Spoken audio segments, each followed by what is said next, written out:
Somebody once told me the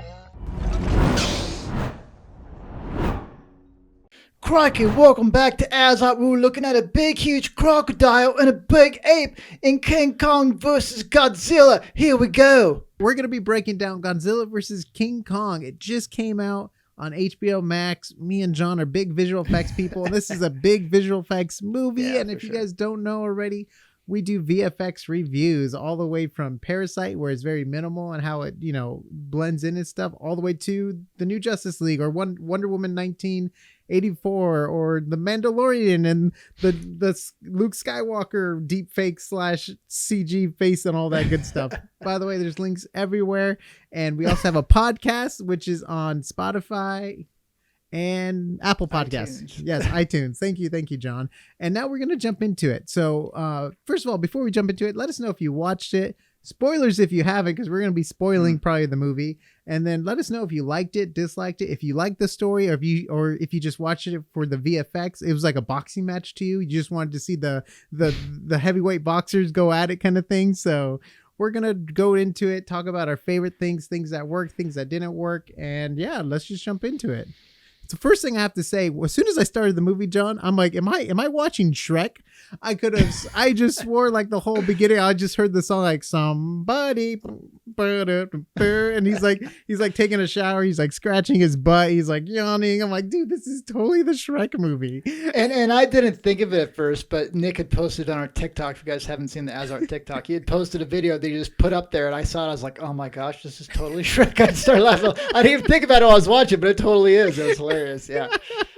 It was so good. But I mean, let's talk about right off the bat how good everything looked. You get a close up of the fur, the way the lights, it's like a sunrise that's coming up over his Truman Show dome he's in. But like everything looks so good. The close up on the skin details and you could tell like he's not groomed. The hair looks so good, like it hasn't been groomed in years.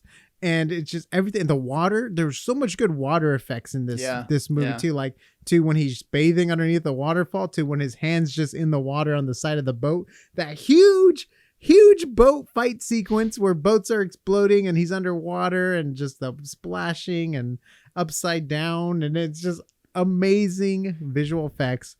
Good job for the studios that worked on it, from Weta to MPC. I mean, what were some of the other? Luma and then Scanline. Yes, Scanline. Yeah, awesome job, guys. Awesome job. Fantastic. Well, it's crazy because huge creatures with fur like that, in the case of King Kong, is really hard to do. And then you throw in water and it gets so much harder because you have to simulate all that. And then you're underwater and, based on how the water's moving, they did not cut themselves any breaks. And the crazy thing is never once did it really take me out of things where I'm like, oh, that kind of looks suspect. That kind of looks weird. All those shots where it was the creatures, and there was way more creatures in this film than I thought there was going to be. There was, I'm thinking of the Godzilla King of the Monsters. No, you're still right though. Cause like, we go to the other land where you get like the skull walker creatures and stuff like that. Like, yes, that's right. There's still, and there's even like little creatures that like when Kong's like running across the plane, you have like these little crab things, and then like a lizard comes and eats the crab. Like there's like, I mean, it's just cool. Like, I know story wise, it didn't 100% make sense, but I love the center Earth, Middle Earth, Hollow Earth. We're not flat earthers, we're hollow earthers now. Yeah, I was just like, but I just love the idea. We'll get in the story in a little bit. Yeah, but it looked cool though. Yeah, I mean, the way really like gravity works, like I don't understand it fully, but it sure looked cool. The way like the rocks were floating and Kong flipped over and stuff like that. Like everything looks so good, and even like the glowing. Like the glowing felt like real. Like it blended in so well with the designs of the characters, to even like, it didn't bother me. The axe was glowing and stuff like that. Like I totally bought it and everything. I was like, oh yeah, this works in this world. Yeah. I mean, there's a hollow earth, so anything's possible. Well, some of my favorite shots in the film, we're jumping around a little bit here, but in Hong Kong when they're fighting there. You Oh, have these my cool gosh. pink lights and blue lights. It looks cyberpunky in the lighting, but I just eat out that stuff, and I thought it looked so beautiful. Just Yeah. the light on the hair, and then in the case of Godzilla, like the skin and stuff like that. Oh, just such a beautiful film where all that stuff happened. And there's visual effects all throughout this whole thing, not just the big, money shots with the main monsters, but it's just all over. And I kind of did a double feature. So I had been wanting to watch the Godzilla King of the Monsters for years. I just never had. So I watched that, and then I watched the new King Kong Godzilla one. I'm glad I did, because there's not a huge amount of story here, at least not as far as strong story, but they do rely on you. They're assuming you've seen the previous ones. And I'm glad I watched that, so I at least got a little bit of what was going on. But yeah, just the visuals were insane. And the crazy thing, and much to their credit, they didn't linger in one area. Like, I love the Peter Jackson King Kong. The bulk of that movie is on Skull Island. Skull Island. Whereas here, it's Skull Island from Peter Pan. Skull Island. No, it's Oh, Skull Island. Yeah, no, it's Neverland. Okay, Well, I thought there was like the a Lost skull. Boys do not live on Skull Island. What's all right? Skull Island from? That sounds like it's from something. Anyways, It's keep from going. King Kong. It's from King Kong. But we're here on the island. Then you're on the open ocean with boats and stuff, and then you're in the cities, and it's just crazy because they kept it moving. And that's something that George Lucas said about the original Star Wars trilogy. He goes, yeah, a lot of people that do visual effects and special effects, they want to linger on that because they work so hard on it. They want to really show it off. He goes, but a visual effect without a story becomes a boring thing. And so they did this right here, where they kept you moving along, and it wasn't like the visual effects were the main attention. Like, definitely it was the spectacle, but it wasn't the main focus of things, which was really, really cool.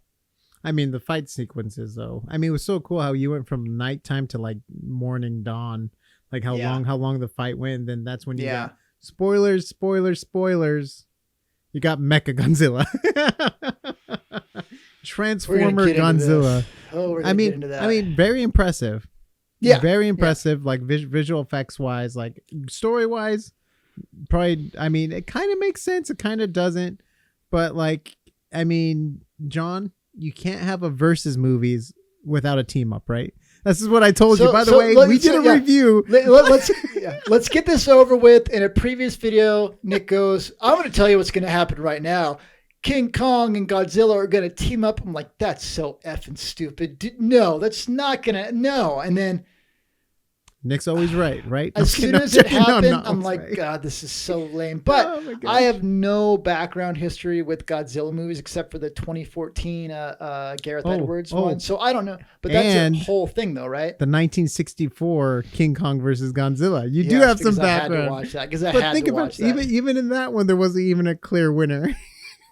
Yeah, I mean, it's staying true to his roots, and they also included the tree. The tree shot. So our favorite shot, one of our favorite shots. We would laugh so hard. King Kong grabs a literal tree, rips it out with the roots, and he shoves it down Godzilla's throat. Well, King Kong was beaten. Then he got hit by lightning, and supposedly that's how he got his superpower. So he was like, I am Iron Man. And so he's in power up mode. And what does he do? He grabs a tree and stuffs it down Godzilla's throat. We're like, we both just started laughing. Like, but that's they hilarious. paid homage to it in the new movie. I love that. Like, he gets the axe and he shoves the axe down Godzilla's throat. As soon as I saw that, I'm like, I'm so happy I watched King Kong just for that one scene. Like, I got that reference. And they also took transporting King Kong by air.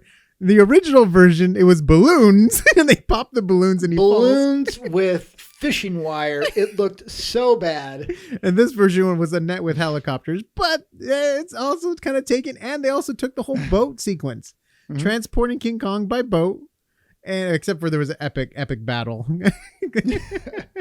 Well, you know what? Some of the things I really liked is like when Godzilla was swimming in the water and he goes right through all the ships and that stuff. Looks so sick. I remember in the early, like, I'm terrified of sharks. If you guys have been watching the show for a while, you'll get this. But in the early shark diving like cages they're made out of aluminum, and later on they figured out, if the sharks really wanted to, they could have swam through that literally like butter. Like, to them and their weight and how heavy they are, they could have gone right through that, but they just chose not to. And so I like that they kind of showed Godzilla going through the ships. He was able to go through there. It's just like slicing right through, a knife through butter. And so I like that idea of like, these are massive, massive things to us, but to them, it's just something you can go right through and it's no big deal at all. So that sense of scale, I think, was definitely on display a lot. And they did a really good job with that too. Are you a fan of the zero gravity ships and the way they moved and the effects of them?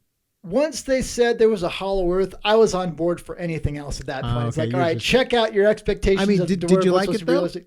Did you like the way they moved fine. and stuff? Like, Yeah. I thought the design, did something bother you about them? Or No, what I found interesting was the choices to have them always fly constantly around beams, arms, and faces like it was a ride at an amusement park. Like, the 3D rides at amusement parks, like literally when I would, you're going through, it's like, it's like Star Tours, Simpsons ride, Harry Potter, whatever virtual rides. It's like, like you fly around the beam and then the face and the eye. And so it's like, okay, they were totally thinking of a theme park ride, which I can see happening in the future. I had very much forgotten about that until you said that right now. I had two thoughts when I saw that. One was that they just opened a new ride at Universal and I thought it was going to be a Godzilla King Kong. It turns out it was a Spider-Man ride, but I thought with these shots like that, the other thing I thought is initially the guy who directed this really was upset when he found out it was coming down on an HBO Max because it was planned to be a theater release, obviously. I think those are made for hardcore 3D shots. Like go to see this in 3D and you'll get this pop out. But yeah, they definitely felt like something out of an amusement park for sure. The other Godzilla Mega Tech or whatever, or whatever the Godzilla tech is, the robot Godzilla, the red too was cool to see the beam. Like there was that shot reminded me of the Harry Potter shot. Harry Potter. But anyways, but it was just cool to see. You know what I mean? Like the beams beautiful. Colliding. I mean, you can watch particles all day. Like we just watched and reviewed. Was it Raya? Yes. Oh, beautiful. And the particles in that, like we didn't understand the powers, like why smoke, rain, and all this was going to save the world. But we're like, it sure looks beautiful though. We'll watch these powers all day long. The weight of the characters totally came off with the animation and stuff. Like you got the weight of Godzilla, even like the smashing of his chest at the end when he was like pounding on him and stuff. And even the weight of King Kong when he's like, when he pounds and stuff, you kind of just get the weight on how heavy these creatures are. Yeah, sometimes King Kong feels like he doesn't have any weight when he's jumping off the buildings and stuff, but it's also to show that he's so much more like that's his advantage over Godzilla. Godzilla's slow. He's like a slow tank. And, King Kong's like, I don't know, like a taijutsu master or ninja master or whatever. He's agile, mobile, and hostile. All right, guys, so let us know what you thought about Godzilla versus Kong. Did you think it was worth the wait? Do you think the effects were up to snuff and things like that? What do you think of the story, too? We might do a story episode coming up with our expert Kyle and Chris. So that should be fun stuff. Let us know in the comments down below. Check out AsArt.space, the audio and video links. We cover all kinds of visual effects, special effects, episode reviews, deepfakes, everything you can think of. So check out AsArt.space, and we'll see you on the next AsArt.